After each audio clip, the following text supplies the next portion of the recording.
बहुजन हिताय बहुजन सुखाय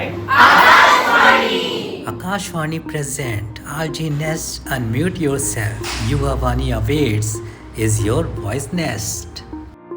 ये तात्कालिक भाषण प्रतियोगिता है। हर बच्चे जो यहाँ पार्टिसिपेट कर उनको 3 मिनट का समय मिलेगा। सभी को ऑल द बेस्ट।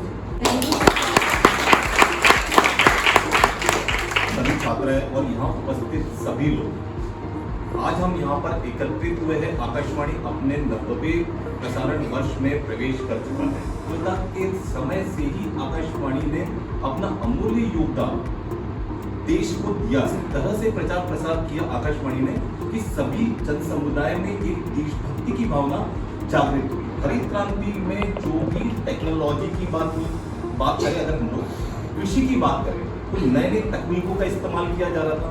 उस समय में आकाशवाणी ने अनेकों ऐसे कार्यक्रमों का प्रचार प्रसार किया जिससे कि कृषक भाइयों को उससे लाभ मिला और उनके जो उत्पादन है उसमें गुणवत्ता ही, उसके उत्पादन से उनको लाभ मिला।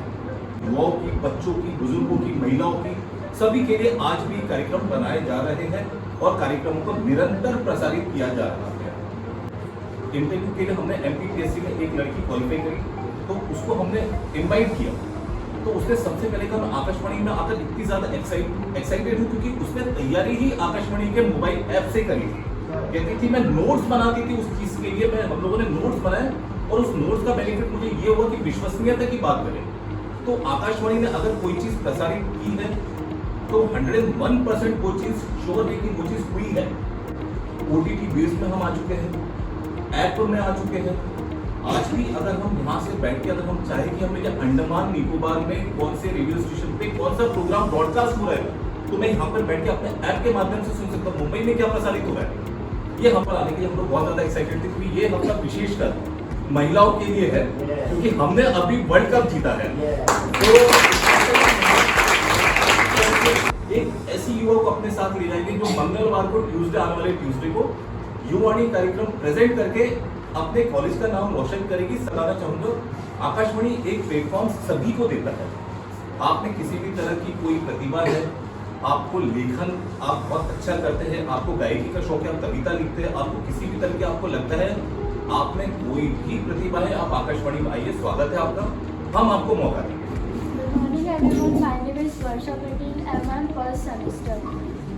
मेरा टॉपिक है हमारी संस्कृति हमारे घर में। फर्स्टली गुड मॉर्निंग एवरीवन, मेरा नाम परिधि पांडे है, मैं CSE 5th सेमेस्टर की छात्रा हूँ। सो मेरा आज का जो एक्स्ट्रा का टॉपिक है वो है मध्य प्रदेश के प्रसिद्ध पर्यटन स्थल। मध्य प्रदेश, इस शब्द से तो आप सभी वाकिफ होंगे, ये हमारे देश का मध्य राज्य है। हम सब नमस्कार सभी को, मेरा नाम सान्या पटेल है। आज मेरा एक्सटेंशन का टॉपिक है सर्वधर्म और सद्भाव। ये क्या होता है? ये सर्वधर्म मतलब सबके प्रति प्रेम और सद्भावना से रहना। इसको आप सभी को नमस्कार, मेरा नाम रंजना राजपूत है और मैं कंप्यूटर साइंस इंजीनियरिंग की 5th सेमेस्टर की छात्रा हूँ। आज का मेरा एक्सटेम्पर का टॉपिक है गुरु शिष्य परंपरा भारतीय शिक्षा की नींव। सुप्रभात सभी को, मेरा नाम रानी सिंह है। तो मैं आज आपको अनेकता में एकता के विषय में कुछ बताना चाहती हूँ। जैसे कि हम सब जानते हैं कि भारत हमारा एकमात्र देश है जहाँ पे विभिन्न जाति, विभिन्न धर्म, सभी प्रकार के लोग रहते हैं, जहाँ पे कई प्रकार के धर्म होते हैं, कई प्रकार के अलग अलग धर्मों के अलग अलग त्यौहार मनाए जाते हैं और सब अपने अलग अलग धर्म में रह के भी सब एकजुट होके रहते हैं। सभी को नमस्कार, मेरा नाम निधि धाकर है और मैं कंप्यूटर साइंस की 3rd सेमेस्टर की छात्रा हूँ। मेरा आज का टॉपिक है बुजुर्गों का करें सम्मान भारतीय संस्कृति में। मेरा नाम राधिका धाकर है, मैं कंप्यूटर साइंस की 3rd सेम की स्टूडेंट हूँ। मेरा टॉपिक है भारतीय संस्कृति में प्रकृति का महत्व। भारत एक ऐसा देश है जिसे संस्कृति और परंपराओं के नाम से भी जाना जाता है। भारतीय संस्कृति में प्रकृति को केवल संसाधन ही नहीं बल्कि माँ का दर्जा दिया गया है, क्योंकि प्रकृति के तत्वों से ही मिलकर हमारे जीवन की प्रक्रिया शुरू होती है, जैसे कि जल, अन्न, वनस्पति और इत्यादि।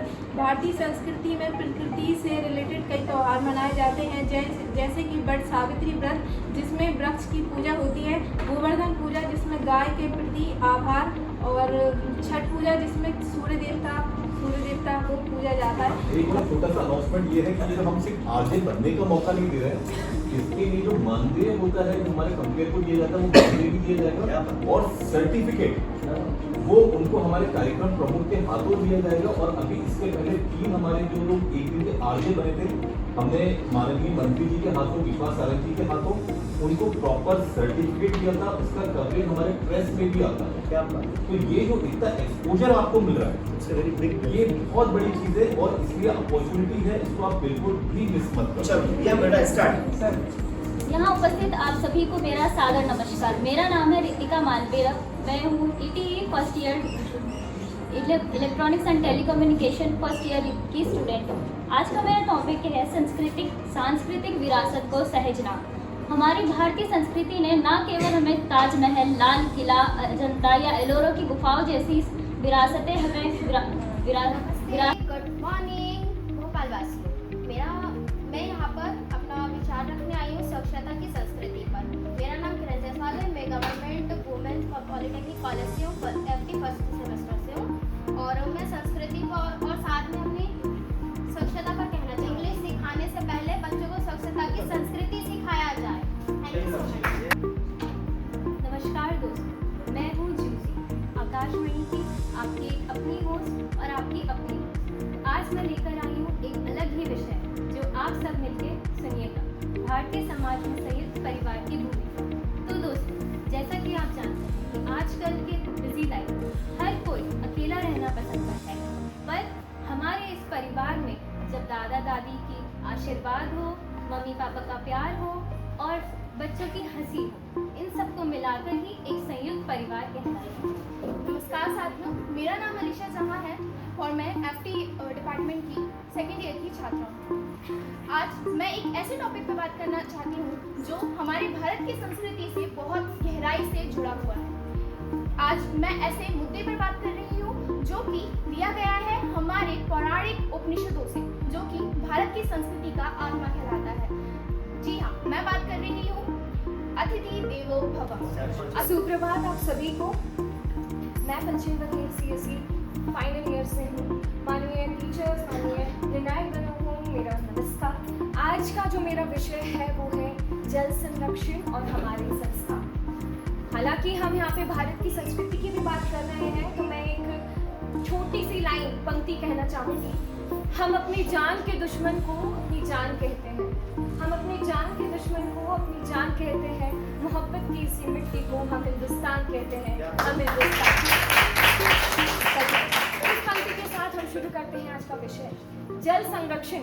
किस बच्चे को ये सिखाया नहीं जाता कि हमें जल को बचाना है, खाने को बचाना है। जैसे हम बोलते हैं ना, रोटी कपड़ा मकान एक इंसान की विशेषक वो होती है, विशेषक नीड होती है जिसको वो चाहिए रहती है। जल संरक्षण क्यों करा जाता है? पानी बहाना, ये जो है ना, पानी बहाना, खाने को वेस्ट करना, बोलते हैं ना जितना उतना ही ले थाली में बेकार न जाए नाली में। ये इसलिए कहा जाता है क्योंकि हम तो शायद इसकी कीमत नहीं जानते। क्यों? हमारे पास पैसा है, हम किसकी कीमत जानते हैं कि पैसा ही सब कुछ होता है। पर उनसे भी पूछिए जो इन सब चीज़ों की कीमत, हर एक बूंद की कीमत जानते हैं, हर एक निवाले की कीमत जानते हैं कि वो कैसे उस चीज़ को कमाते हैं। हमें अगर ये सब फ्री में मिल रहा है तो हम सोचते हैं कौन बचाए इसको, जाने दो ऐसे ही। अरे कौन बचाए इसको, बहने दो ऐसे ही। नल खुले छोड़ दिए, बारिश हो रही है तो उस पानी को हम कहते हैं अरे मैं तो भीग जाऊंगी, जल्दी से मुझे कहीं छुपना है, मुझे कहीं शेल्टर मिल जाए, मुझे कहीं छाया मिल जाए। क्यों? आप उस पानी से गल जाओगे या मैले हो जाओगे। अरे आज पूछो उन गलियों के बच्चों से जो उस बारिश को अपनी पहली बारिश मानते हैं, जो बच्चे पहली बार उस बारिश को देख रहे हैं और उनके घर वाले कहते हैं चलो अब धरती ने सांस ली। क्यों कहते हैं? वो बच्चे उतनी मौज मस्ती से उस गलियों में उस बारिश में नहाते हैं और तब उछलते हैं उस कीचड़ भरे पानी में, वो छपाक छपाक अपने पैर मारते हैं। उनको तो बिल्कुल नहीं लगता कि हम इस पानी से गंदे हो रहे हैं। हर एक बूंद जो है ना, उसका कीमत जो है ना, वो हमको पता होनी चाहिए। क्योंकि जब हमारी धरती पे मान लो अगर पानी ना रहे या थोड़े समय के लिए अकाल पड़ जाए ना, तो हम बड़े बौखला जाएंगे। अगर उनसे भी पूछो जो अर्बन एरियाज जो हमारी सिटीज कहते हैं हम आज के समय में, उनसे जानो अगर 1-2 घंटे के लिए भी नगर निगम वाले पानी बंद कर दे, कह रहे पाइप नहीं डल रही है मैडम, थोड़ा सा इंतजार कर लो। अरे भैया पानी नहीं आ रहा है मेरे घर, कैसे करूंगी मैं ये सब? मेरे किचन के बर्तन पड़े हैं, मेड नाटक कर रही है कि नहीं मैं इस पानी से तो नहीं धोंगी। अरे दीदी आपका तो ये रोज रोज का है। ऐसा क्यों?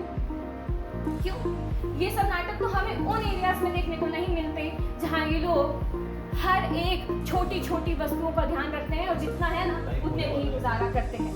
तो हमारे संस्कार हमें ये सिखाते हैं कि हमें हर एक उस वस्तु को जो हमको अभी प्राप्त है उसको कैसे संरक्षित रखना है और जल को संरक्षित रखना है। यही हमारी संस्कृति में होना चाहिए और ये हमारी एक रिस्पेक्ट दिखाता है सभी को। धन्यवाद। आप सभी को मेरा नमस्कार। मेरा नाम इशिता श्रीवास्तव है और आज का मेरा विषय बहुत ही सुंदर है। मेरा विषय है भोपाल प्राकृतिक सुंदरता और ऐतिहासिक वैभव का शहर भोपाल। हम सभी भोपाल शहर में रहते हैं, पर भोपाल के बारे में क्या जानते हैं? भोपाल झीलों की नगरी है जो सभी की जबान पर है। भोपाल के बारे में हमें पता है भोपाल में सबसे फेमस अगर प्राकृतिक सुंदरता का जो नज़ारा है वो है हमारा लेक व्यू साइड, राइट? हम वहाँ पे जाते हैं, लेक व्यू में घूमते हैं, वही हमारे लिए प्राकृतिक सुंदरता है। पर क्या आप में से किसी को पता है कि आप रातीवट से थोड़ा सा आगे जाएंगे तो वहाँ पे एक कालका देवी का मंदिर है। वहाँ पे आपको बिल्कुल झरने की फील आएगी। वहाँ पे एक प्राकृतिक झरना है, बाकायदा पहाड़ी पे माता रानी विराजमान है और वहाँ पे आप जब जाएंगे तो आपको ऐसा लगेगा जैसे कि आप गोवा में आ जा रहे हैं। ऐतिहासिक महल भी है यहाँ पे। एक राजा भोज का महल है जो शायद बहुत कम लोगों ने देखा होगा। राजा भोज का महल है, मैं आपको बता दूं, ये है लाल घाटी पे। हमारा भोपाल भी कितना सुंदर हो सकता है, हमें ये सोचना चाहिए। हमें अपने भोपाल को और कितना सुंदर बना सकते हैं, ये हमें अपने घर से शुरुआत करनी चाहिए। हम अपने घर में भी तो पेड़ पौधे लगाएं और भी कई तरह के हम आइडिया अपना सकते हैं जिससे हम अपने भोपाल को खुद से स्वच्छ और सुंदर बना सकते हैं। साथ में इसकी ऐतिहासिक धरोहरों को पहचान कर उनको संरक्षित करना सबसे ज्यादा महत्वपूर्ण है, क्योंकि अगर हम उनको नहीं पहचानेंगे तो वो आने वाले टाइम पे, जैसे कि राजा भोज का महल के बारे में मैंने आपको बताया, इसी तरह से और भी कई सारी इमारतें हैं जो विलुप्त हो जाएंगी। विक्रमादित्य के बारे में उनको कहाँ से मिला है कि राजा भोज के महल के अंदर से जब खुदाई की गई तो उनको वहाँ पे कुछ अवशेष मिले हुए हैं जो विक्रमादित्य से जुड़े हुए हैं, जैसे कि उनके टाइम के सिक्के, ये सारी चीजें। तो बस इतना ही कहना चाहूँगी, इसको संरक्षित करें। Good afternoon everyone. First of all, thank you very much for giving me this opportunity to introduce and this opportunity to me. मेरा नाम प्राची मिश्रा है। मैं भोपाल जिले के government women's polytechnic college computer science diploma engineering की सेकंड ईयर की छात्रा हूँ। तो मेरा टॉपिक है भारत में त्योहारों का महत्व। तो त्योहारों का मतलब सिर्फ ये नहीं होता है कि हमारे बीच खुशी और उत्साह है। त्योहारों का मतलब होता है कि हम हमारा पूरा भारत देश एकजुट होकर के कोई भी कार्य करें। किसी भी कार्य को करते समय एकजुट होकर के, कोई भी लड़ाई हो, कुछ भी हो, हर चीज़ में एक साथ होकर के कोई काम करता है। आप एक पर्ची उठा लीजिए और विचार करिए, तब तक ये अपनी बात करिए। नमस्ते एवरीवन, मेरा नाम श्वेता पवार है और मैं सीएससी डिपार्टमेंट से सेकंड ईयर की स्टूडेंट हूँ। तो आज का मेरा टॉपिक है भारतीय संस्कृति का युवा पीढ़ी पर प्रभाव। हम सभी जानते हैं आज की मॉडर्न लाइफ स्टाइल में जो इतने सारे यंगस्टर्स की जो अभी जनरेशन चल रही है, इसमें हम टोटली हमारी भारतीय संस्कृति को पिछाड़ चुके हैं या पिछाड़ते हुए जाके जा रहे हैं।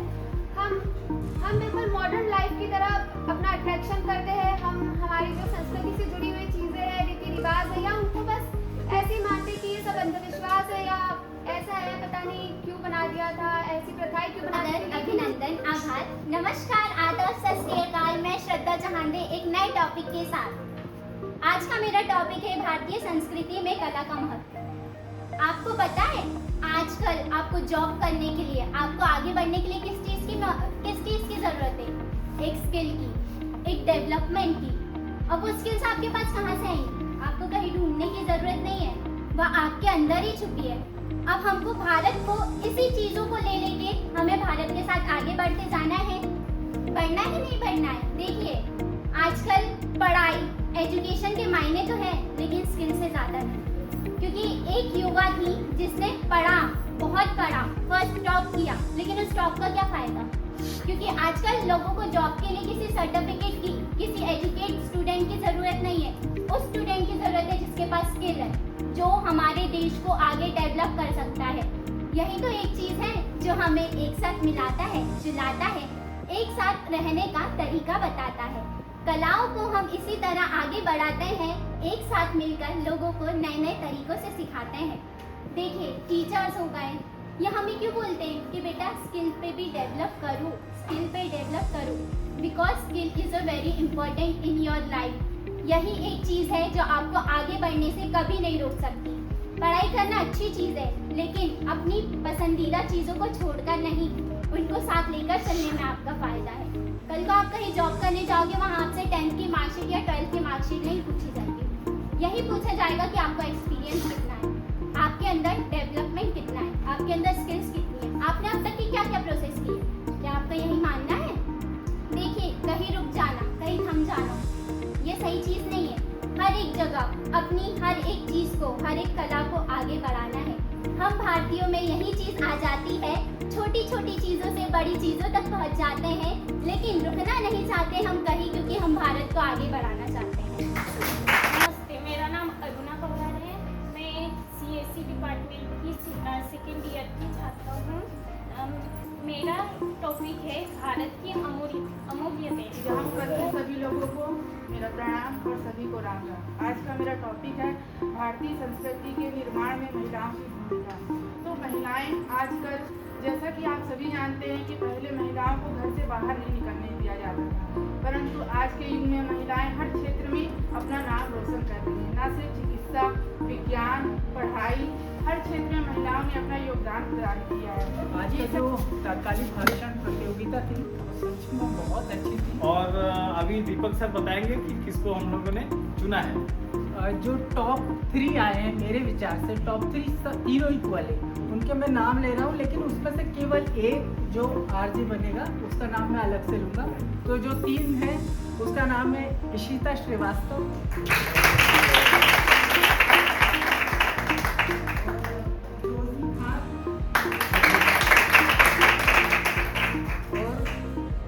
पलछिन बघेल। में केवल थोड़ा सा अंतर है, जो RJ बनने जा रहा है उसका नाम है पलछिन बघेल।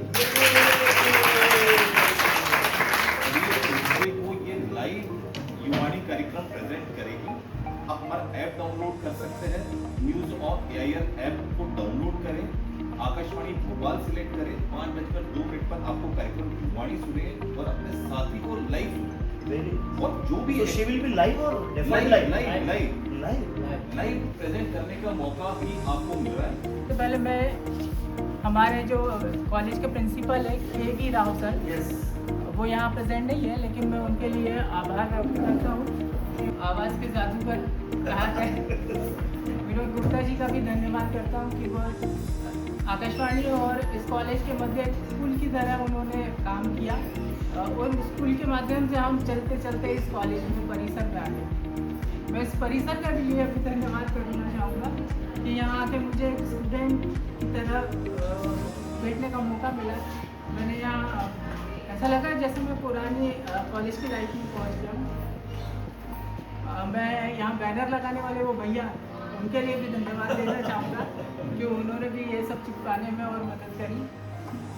और साथ ही आप रिजल्ट जो घोषित हो रहे थे हमारे साथियों ने, और आपके जो कंप्यूटर डिपार्टमेंट के पंकज सर, उनका भी धन्यवाद, क्योंकि वो कंप्यूटर के रिजल्ट बनाते समय उन्होंने बिल्कुल हार्ड, जिससे हार्ड ड्राइव होती है या हार्ड डिस्क से कड़क रिजल्ट बनाया। साथ ही सॉफ्टवेयर की तरह उन्होंने थोड़ा सॉफ्ट रिजल्ट और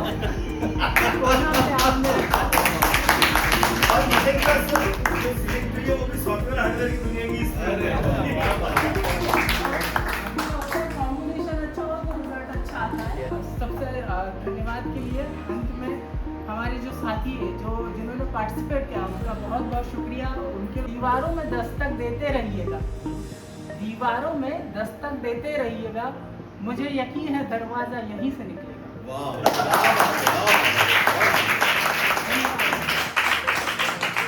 कॉलेज की तरफ से भी मैं वहाँ बैठा था तो सोच रहा था कि आकाशवाणी को हमारे कॉलेज में आकर ऑडिशन लेने में 90 साल क्यों लगते ये काम पहले क्यों नहीं हुआ, है ना। एक बात तो हम ये बात इसलिए कह रहे हैं कि आकाशवाणी से रिक्वेस्ट करेंगे कि ऐसे प्रोग्राम्स आप लेकर आते रहें जो कि कैंपस लाइफ की लाइफ लाइन होते हैं, मेरा ऐसा मानना है। दूसरा, मैं हमारे कॉलेज के स्टूडेंट से भी बोलना चाहूँगा, आप लोग तो खैर पार्टिसिपेट हुई, बट बिलीव मी, अगर ये किसी और कॉलेज में होता तो वहाँ पे लाइन लग जाती और इन लोगों की नाक में दम हो जाती। ये बहुत बड़ी बात है। आकाशवाणी या तो महाभारत के ज़माने में हुई थी, है ना, वो आकाशवाणी, और एक आवाज के वाइब्रेशन फ्रीक्वेंसी के थ्रू हमारी आवाज आकाश में जा रही है, आकाशवाणी के माध्यम से जा रही है। ये सबसे पहले आपके लिए पर्सनल अचीवमेंट होता है, उसके बाद आपकी फैमिली के लिए बहुत बड़ा अचीवमेंट होता है, उसके बाद आपके कॉलेज, चूंकि कॉलेज के थ्रू आप सिलेक्ट हुए हो तो कॉलेज के थ्रू एक बहुत बड़ा अचीवमेंट है। कॉलेज के इतिहास में जब भी ये बात आएगी कि इस कॉलेज में कौन वो लड़की थी जिसकी आवाज on air as a radio jockey गई, तो वो पलछिन बघेल या ऐसी किसी स्टूडेंट का नाम उस अमेजिंग थी। तो इस तरह, तो जब हम बोलते हैं तो हम अपनी खुद की एक जर्नी पर होते हैं, है ना। सो ये बात ध्यान रखिए कि कंपटीशन में किसी एक को विनर बनाना है, क्योंकि 18 के 18 जो आज पार्टिसिपेट की सबको ले गए तो आकाशवाणी का अनुशासन भंग हो जाएगा। आकाशवाणी आपके भविष्य की मंगल कामनाएं करता है। नमस्कार।